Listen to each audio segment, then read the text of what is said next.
Okay, guys. Hi. So today, sorry, I have some dogs here we'll edit that. today while I'm doing this, so that's okay. Anyway, today we're working on the Dinosaur Growth Series activity. So this is just a back and front page that you guys have online. You can just type your answers in, and email it to me. It's just fine. So what we're doing then is, first of all, we're looking at, before we get into dinosaurs, we're looking at something that we're probably much more familiar with, and that is growth of humans. So you have a still image where you can really see these different skulls on sale from bone clones, and I had them labeled A through F, so go ahead and put them in order in which you think they occurred throughout growth. I know D is a little funky, but think about that. You're not really getting a sense of scale, and I did that on purpose because, first of all, size, kind of especially when we talk about dinosaurs, but even with humans, isn't that important. It doesn't really indicate so much how old something is because your skull is very large as a baby, doesn't grow a whole heck of a lot throughout your age. There's a lot of other features too. So you're looking at some other very special features on these skulls to determine the ontogenetic series is what we call it, and to put these in order. So I don't want to give away too many hints here, but think about when you're about 8, 9, 10 years old. What was happening in your life? How did you get some spare change in the middle of the night? That sort of thing. So what are we? That's a big clue. But there's other things too.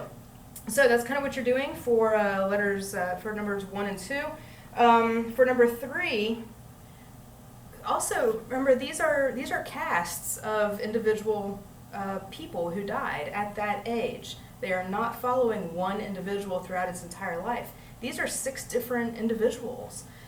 So we're also looking at maybe other differences. Are there genetic differences? Are they different sexes? Are they different races? That can actually make a big difference. Some people have higher cheekbones than others. Some people have, more of a square jawline than others. So there are individual differences too. So anyway, we're talking about people here, but we have to think about this when we're looking at dinosaurs in the fossil record too. So think about there for number 3, what features we might be looking at that could be due to individual variation or sex or, something like that. For number 4, now we're moving on to Triceratops, because the ontogeny of ceratopsian dinosaurs is, in some ways it's kind of well understood in that we do have several ceratopsian babies, but there's a lot of weird stuff going on because ceratopsians apparently went through ontogenetic changes that are quite different from a lot of animals today, and I'll have a better picture of this for you guys to see online too. But there's baby Triceratops, there's juveniles, and so on. And then we have a very large animal that has been called Torosaurus, that there is evidence that it may be a full-grown adult Triceratops.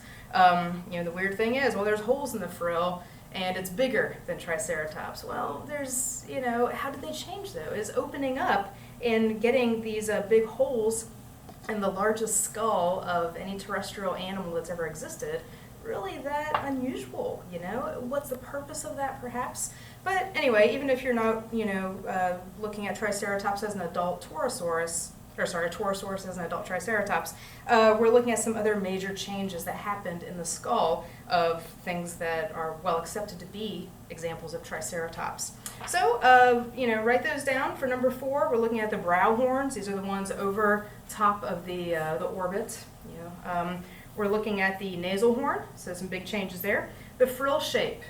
So this is, I'll have an image for you too, where we're looking at the animal from head on, and that's going to really show how the frill changes shape.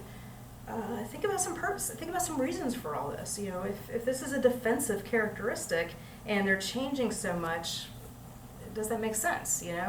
What other things could these characteristics be used for? That could be related to the growth of an animal. A word you may not be familiar with for letter C, epiccipitals. These are the little triangular bits of bone around the outside of the frill. Those change a lot. They do some interesting things. I don't think we have any idea why, but it's kind of cool. Overall head shape, okay. So one of the things that we can expect to see is something called, in the younger ones, is something called neotenic features. And these are going to be kind of an example here. Safari made a few baby dinosaurs. They didn't really color them very interesting, but they did do something kind of cool. And this is what we know about some baby dinosaurs, like Maiasaura, the hadrosaur dinosaur from Montana that was found with babies of all different sizes and shapes all the way up to adult, is that the heads are proportionally large, same as with humans. So we have some very large heads here that, I mean, yeah, they grow quite a bit, but you know, they don't grow as much as the rest of the body. There's a lot of other features. If you've seen baby giraffes, born at the zoo or something, their legs are not, they're already really, really long, much longer in proportion to their body than they will be as an adult. So there's a lot of features in an animal, and in us, of course, that grow at different rates to the rest of the body. Some of them are already very big when the animal is born, and the rest of its body has to grow into it. So same thing with this little Tyrannosaurus rex here. The little baby has a very big head, very big eyes, kind of a short nose. These are all features that make us think of an animal as being cute. And that is kind of a scientific thing, you know. Why do we want to take care of a little pathetic, dome-headed, baby-looking animal, What's the evolutionary purpose for that? I think that might be, that's a good thing to write down too. What's the purpose of that? So one thing I want to mention, as mentioned, I don't think she was expecting me to pick her up. I mentioned I had a couple dogs here with me today. One of them is my little dog, Brandy. And this is a very good example, bless her heart, very good example of neotenic features. Because, these guys are, believe it or not, they're descended from the North American wolf. All domesticated dogs were once wolves.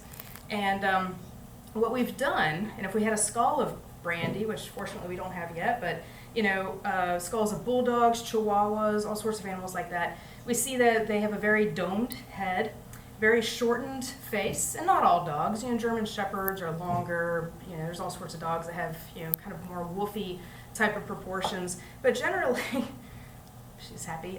Generally, we like to breed them so they're cute, and I think things like pugs and French bulldogs, Cocker Spaniels are really great examples of that. So she's a really good example of that. She's mostly Pekingese, and they've definitely been bred as like lap dogs and to look like something else. They were bred to look like lions, which she doesn't, but anyway. So she definitely has the dome head, big eyes, we like that. She's like 13 years old and she looks like a puppy. A lot of people think she's a puppy, but that's what we do, is we breed our dogs to look like that. To make them more lovable, I don't know. So we want to, kind of nurture them and take care of this adult animal.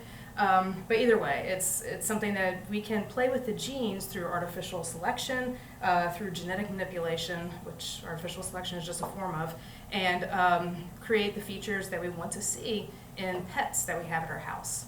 How's this related to dinosaurs? Because, we're looking at how an animal's head changes throughout its life, like a ceratopsian, and thinking about, were the babies cute? Did they have kind of short faces, big eyeballs, or are they like, I don't know. I'm having a hard time thinking of an animal that's not neotenic. Maybe lizards, I guess, or even crocodiles are kind of cute and have big eyeballs as babies. Alligators, certainly. So I don't know, but not all animals do this. A lot of animals look identical to adults when they're babies. Other animals look very, very different. They look quite cute. And what's the evolutionary purpose for that? So those are some things to write down here. As you're getting down to number 5, number 6, we're looking at some other characteristics too. Are we looking at sexual dimorphism? So are there big differences in Triceratops, would you suspect, between males and females? And if there were, which there really aren't as far as we know right now, but if there were, where would you expect to see that big difference? And what's a purpose then for the horns to change, the frill to change, all these different characteristics to change so much during the growth of this animal? What can they do? What can they mean? And that's actually a big source of debate among paleontologists today. So, give us some thought, put some nice, thoughtful answers down for a lot of these things, and help paleontologists figure out what the heck's going on with ceratopsian skulls, because we don't know. We don't know, and I think that's really exciting, and it's a very hot field of research to find out, they're not like anything we have today. They're not. We can compare them to horses, like I did before. We can compare them to dogs, not a good idea.